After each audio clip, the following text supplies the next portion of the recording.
At first, we didn't see eye to eye. I suppose we still don't on everything, but I am learning. It is not easy to be the hostess of an active household.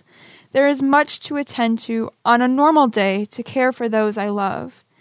And when Yeshua is with us, the day is so far beyond normal, as it includes his disciples, as well as a variety of other visitors, and never more than today. I was so honored when he first accepted our invitation. We had heard some of the marvelous things he teaches, but even more, we heard about the things that he was doing to help others. We weren't looking for him to give us anything. We wanted to bless him. My brother, my sister, and I all had the same goal.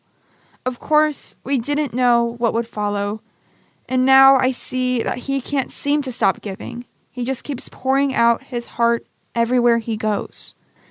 That one day, though, I had too much, because we had this guest, and many who follow him, but we had a big meal to serve. Eliezer served as host in the main room. Miriam and I were to prepare and serve the food. After hours of preparation, I was getting tired and a bit cranky.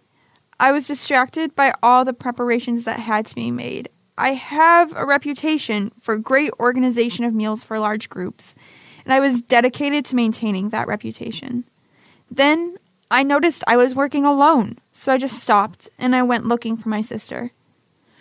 Wouldn't you know, she was sitting listening to Yeshua. Of course, I was indignant. I have not volunteered to be the only one working. I was tempted to be bitter. I suppose I may even have succumbed to that temptation. So I appealed to the teacher. Lord, don't you care that my sister left me to work by myself? Tell Miriam to get back to work and help me.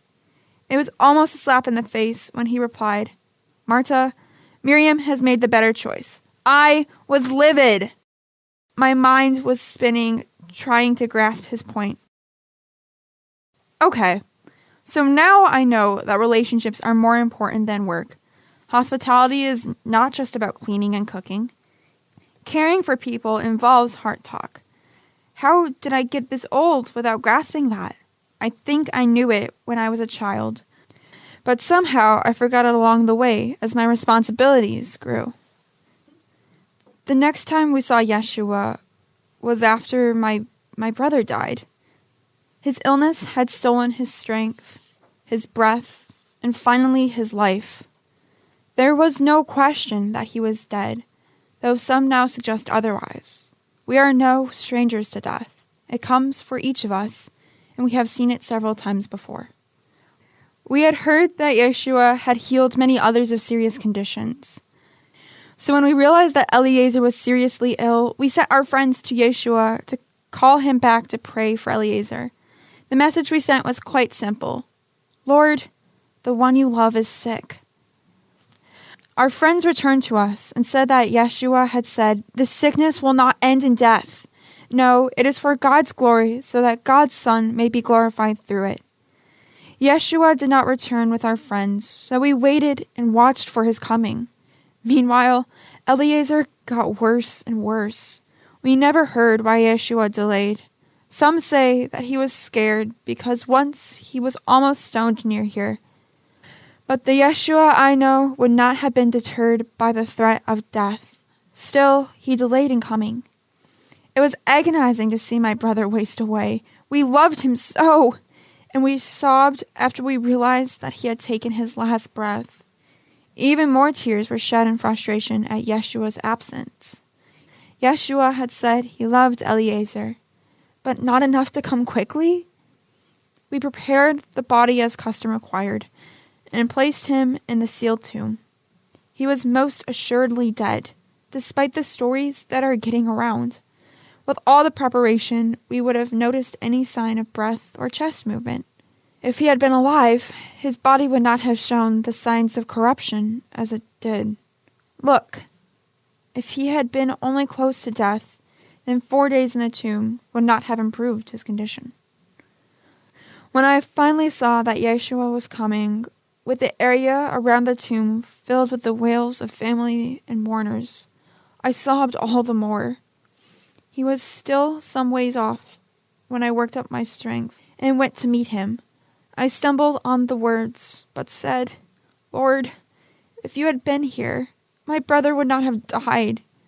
But I know that even now, God will give you whatever you ask."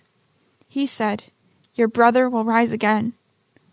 "I know he will rise again," I said, "in the resurrection at the last day." Then he said, "I am the resurrection and the life. Those who believe in me will live, even though they die, and whoever lives by believing in me will never die. Do you believe this?" What was I supposed to say? Never die? What was that about? My brother was dead! And if one never died, how could there be a resurrection at the last day? "Yes, Lord," I said. "I believe that you are the Messiah, the Son of God, who is to come into the world." My answer felt a bit numb. I'm not really sure where the words came from. Even so, my brother was gone. I went back to look for my sister and tell her that the rabbi had come and was asking for her. She rose quickly and went to see him.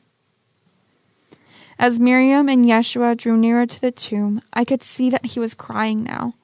His weeping was such that even the others realized how much Yeshua had loved my brother. Some also murmured that he should have come earlier to keep him from dying. Once in front of the tomb, when he told us to roll away the stone, we thought that somehow he misunderstood the reality of the situation. I warned him that the stench would be quite strong, for it had been there for 4 days already. Then he said, "Did I not tell you that if you believe, you will see the glory of God?" I was all a tremble. What could that possibly mean? They took away the stone with great expectation. When he said, "Eliezer, come out," I stared in disbelief. Then we saw that something inside was moving, though the hands and feet were still wrapped in burial clothes, and a cloth covered the face. Could that be my brother? "Take off the grave clothes and let him go," said Yeshua. Such a joy! Such energy! While some stood back in doubt, several went to his aid. There stood my brother, not only alive, but strong and healthy. Yeshua simply spoke a word, and the illness was gone too. Even more, there is no signs of decay, no smell of death. How could that be? People from far and wide have been coming to see Eliezer. They ask for the details, though Eliezer has few to share, but that he was once dead and now is alive. Everyone seems to give the glory to Yeshua, except for the temple leaders, who seem disappointed with any description that we can provide. They do not seem pleased that we have Eliezer back again.